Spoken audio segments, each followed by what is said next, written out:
السلام عليكم ورحمة الله. ازيكم يا حبايبي؟ عاملين ايه؟ ازيكم يا بنات؟ عاملين ايه كده؟ النهارده هناكل مع بعض بقى أكلة سمك كده جميل وبأقل التكاليف، طبعا أكل اقتصادي قلنا نقدمه اليومين دول. السمك ده جميل جدا، اسمه شبار، سمك حلو قوي قوي، نيلي.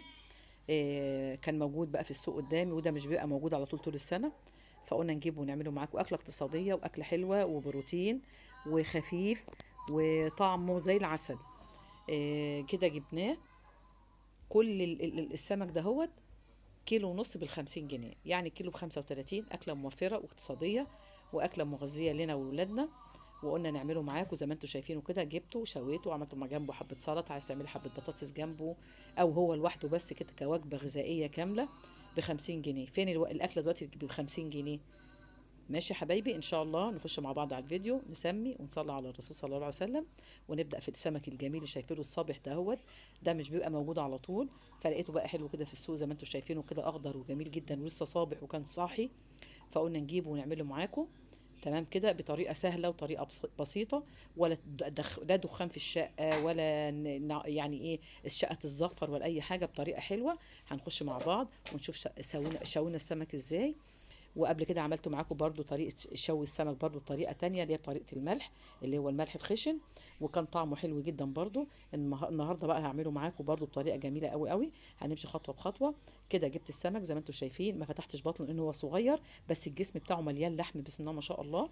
فعملت ايه؟ بشيل الخيشوم بتاعه زي ما انتم شايفين وبتك على بطنه، وبطنه نظيفه ما فيهاش اي حاجه تضغطي عليها، وتطلعيه من فوق. عشان ايه؟ انت لو شلتي فتحت السمكيه وهي صغيره هتنشف منك وانت بتشويها. فانت بتخليها مقفوله زي ما هي، وهي ما فيهاش اي حاجه، هي سمينه ولحمها حلو زي الفل. بفتح فتحه من فوق زي ما انتم شايفين، بشيل الخيشوم وابدا انضف مكان فتحه الخيشوم من فوق، اسيب الميه وبدخل صبعي الصغير كده في قلب السمكيه من جوه، وابدا اشطفها كانها زي الفل من غير ما افتح. تمام كده. مسكت السمك كله زي ما انتم شايفينه، فتحت الخيشوم بتاعه كده وبحط سرسوب الميه كلها فيه، وعملت كل السمك بالطريقه دي. تمام كده يا حبايبي. بعد ما بعمله كده اهوت، بحطه بقى في صينيه في اي طبق غويط، بتعصروا عليه ليمونك بقى، عايز تحط خل بس انا بحط ليمون بس. الخل بيهري السمك. وهو السمك ايه يعني ايه مش مستحمل، يعني هو صابح وكل حاجه، بس ايه زي ما يكون بيطري جلده، هو جلده لوحده بسم الله ما شاء الله زي الفل. مش زي السمك الكبير بيبقى جلده يعني اللحم بتاعه بيبقى ايه ناشف شويه، لا ده لحمه زي العسل. وبينصح بيه على فكره الاطباء السمك الصغير ده، اللي بالنسبه لمرضى القلب بيقول لك ده حلو، اخف كمان في الاكل من السمك التاني. تمام كده يا حبايبي. بص كده نضفته كويس جدا، ونقعته في محلول اللي هو الليمون. ولو عايز تحط عليه حبه الطحينه وتدعكهم كلهم وتسيبيه عشان يضيع الزفره، بس هو زي الفل والله. كده عملته بقى وشطفته في قلب الحوض، وخدته بقى واحده واحده بقى حطيته في الصينيه، ونقعته في محلول اللي هو الليمون. تمام يا حبايبي كده بعد ما شطفته كويس جدا، وبدات بقى اجهز له التتبيله بتاعته. زي ما انتم عارفين انا عندي بطرمان بعمل فيه التتبيله بتاعتي، اللي هي ايه؟ التوم مع الفلفل الالوان او الفلفل الاخضر او فلفل احمر، الفلفل متوفر عندك. وبتحطي ايه؟ ما بحطش كمون، الكمون بحطه صابع على طول اول باول. تمام كده يا حبايبي. كده بقى ده اشطفه واحطه في الصينيه وانقعه في المحلول زي ما قلت لكم، محلول اللي هو الليمون. وحبه حبه لو انت عايز تحطي خل وبتحبي الخل حطيه، بس انا بحب الليمون بس. الليمون عندي يعني افضل، حتى في الفراخ بحب الليمون. تمام كده. كده نقعته خلاص زي ما شايفين، الميه بتاعته بقى زي الفل. بدات احط بقى عليه الليمون، تحطي ليمونتين ثلاثه زي ما انت حابه، وركنته على جنب شويه لمده 10 دقائق ربع ساعه. تمام كده. وبعد كده ايه؟ اركنه على جنب. كده كنت انا حطيت عليه نقطه خل بس. تمام كده يا حبايبي. جبت الصاج بقى اللي نشتغل عليه، غسلته الاول كويس جدا وبعد كده نشفته. وبدات بقى نشتغل في الرده بتاعتنا. جبت حبه الرده اهو زي ما انتم شايفين، وبدات ارص السمك بتاعي، وهنشوف بقى نعمله بطريقه حلوه حلوه جدا. لا يطلع معاكي دخان ولا يطلع معاكي اي حاجه، وما فتحناش بطن السمك وخليناه زي ما هو. ودي طريقه جديده، جربوها وقولوا لي ايه رايكم. حابه تحطي برده في السمك الكبير برده هيبقى زي العسل. تمام كده يا حبايبي. كده خلاص رصيت السمك، وبدات اشغل بقى عندي الشوايه. الشوايه بس اللي عملتها، ما ولعتش بقى لا شويته على عين البوتاجاز ولا حطيته مش عارفه فين او عمل دخنه بقى في الشقه، لا. طريقه سهله وجميله. كده جبت صينيه مربعه صغيره، اي صينيه عندك، او حتى ممكن تحطيه على على اللي هي الشبكه بتاعته، بس تقربيه من قلب الشوايه. تمام يا حبايبي كده. او لسه كان اول بقى اهوت الوش بدا يحمر، الف الصينيه عشان الجنب التاني يعمل، بس تكوني متابعه معاه. كده حطيته تحت الشوايه، وبدات بقى الف الصينيه معايا، كل ما يحمر جنب الف الجنب التاني. بدات بعد كده سبته برده شويه، بدات بقى جاهز على حاجه الايه الصنف التاني اللي هنعمله. عندي شويه خضار بقى، شبت، بقدونس، كزبره، فلفل، خيارايه، اللي هو السلطه البلدي بتاعتنا، جهزتها ومعاهم ليمونتين اهمت. وبدات بقى ايه، لا دي المعلقه بتاعتنا بتاعت الدقه اللي انا بعملها في البطرمان ده، وبعينها كل ما احتاجها في البتنجان، في سمك، في تتبيله السلطه بحط معاها عشان التومه، في حاجات كتيره جدا بستعملها. كده خدت منها معلقه وبدات احطها في قلب الهون، وقطعت بقى فلفل ايه حامي وفلفل بارد وفلفل احمر مع التوم، ورحت حاطه كمان معاهم حبه كمون ومعاهم الليمون. تمام كده يا حبايبي، هدق بقى ده كله كده بالثوم. انا غاوي طبعا دق الثوم، مع ان عندي الكبه وعندي اللي هي المفرمه والكلام ده كله، بس بحب ايه حاجه سريعه كده. تمام، لسه بقى هركب بقى واشغل الكهرباء والكلام ده كله. مسكت بقى دقيته زي ما انتم شايفين، وحطيت عليهم بقى حبه الكمون، الدقه بتاعتنا القمر دي وزي العسل، وعصرت عليها الليمون. هبدا بقى اجيب الطبق اللي هعمل بقى السمك اللي هيطلع معايا من الفرن او من تحت الشوايه، هبدا بقى ايه احطه في التتبيله الجميله دهيت.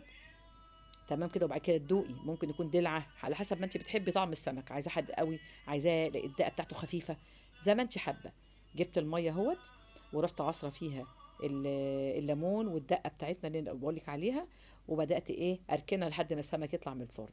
هنا بقى حمرت شويه فلفل كده، عندي فلفل حلو اخضر كده جميل وبارد، اللي هو الفلفل البلدي الحلو بتاعنا ده، وبدات احطه في ايه في الطاسه، احمره جنب الاكل كده اهوت. عايزه تحمري حبه بطاطس، عايزه حبه فلفل، انت حبه بتنجان جنب السمك اللي انت بتحبيه. انا بقى ايه كان نفسي بصراحه في الفلفل ده، فقلت احمره جنب السلطه وجنب السمك، بيبقى اكله حلوه برضو. فكده بقى حمرت اهوت الفلفل، وكنت مجهزه حاجه السلطه، فبدات بقى خلاص اقلبه كده زي ما انتم شايفين يا حبايبي. والسمك والله طعمه حلو جدا جدا، معسل. وجربوه كده، شوف السمك الصغير اسمه الشبار، ده بيطلع في ايام معينه، بعد كده مش لاقيه، ايام الصيف مش هتلاقيه. تمام كده يا حبايبي، كده خلاص كده خلصنا. وركنت بقى خلاص ايه اللي بتاع اللي هو الفلفل، وحطيت عليه من الدقه برضو بتاعه البطرمان اللي انتوا عارفينها. وايه كده كان السمك طلع، بدات احطه بقى في الايه، بص اللحم بتاعه عامل ازاي، بسم الله ما شاء الله. السمكيه صغنونه بس مليانه، بص لحمها طري على طول ازاي، ما خدتش حوالي 10 دقايق ولا ربع ساعه في الفرن كان كله استوى. اهو بسم الله ما شاء الله مفتح لكم فيه اهوت، واللحم ابيض وزي العسل، عمال اكل منه وانا واقفه في المطبخ بصراحه. بس الصغير ده ما تحمرهوش قوي، انا يعني ايه نص، بص كده نص تحميره. تمام كده.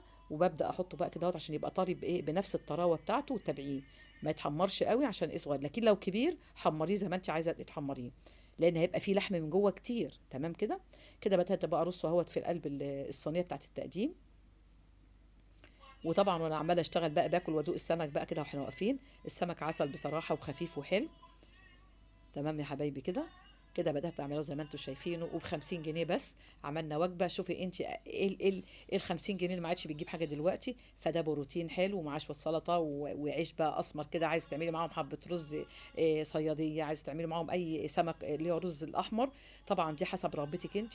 ودي كانت وجبتنا النهارده اللي وصل معانا لحد هنا في الفيديو. يا رب يعجبكم المحتوى بتاعنا، ويعجبكم الاكله ديت، وطبعا تقولوا لي في الكومنتات ايه رايكم. واللي طبعا شوف طبق السلطه جميل اللي وصل معانا هنا، ما ينساش طبعا دعمكم الجميل وكومنت حلو منكم. والحبايب اللي داخلين جداد ما تنسوناش من لايك واشتراك في القناه وتفعيل زر الجرس عشان يوصل لكم كل حاجه تيتا روكا بتقدمها. طبعا بحبكم في الله، وانتوا طبعا تشريف بالنسبه لنا، وجزاكم الله خيرا على اشتراككم في قناتي وقناتي المتواضعه. طبعا احنا بنقدم اكلات زي ما انتم شايفينها، اكلات بسيطه، اكلات اقتصاديه، وبنقدم حاجات للمنزل تنفع المنزل، ويعني المحتوى كله ايه يعني ايه عبارة عن حاجات كل ما يخص البيت. بنعمل صابون السائل، بنعمل الصابون بتاع بنعمل حاجات كتيرة جدا. ان شاء الله تخشوا على قناتنا وتشوفوا المحتوى بتاعنا وتقولوا لنا ايه رايكم فيه. دي كانت اكلتنا النهارده، يا رب تكون عجبتكم. اتفضلوا معانا حبايبي. بحبكم في الله، اشوفكم على خير، والسلام عليكم ورحمة الله. ودي كانت اكلتنا وليمون المخلل بتاعنا قدامكم. اشوفكم على خير ان شاء الله، والسلام عليكم ورحمة الله وبركاته.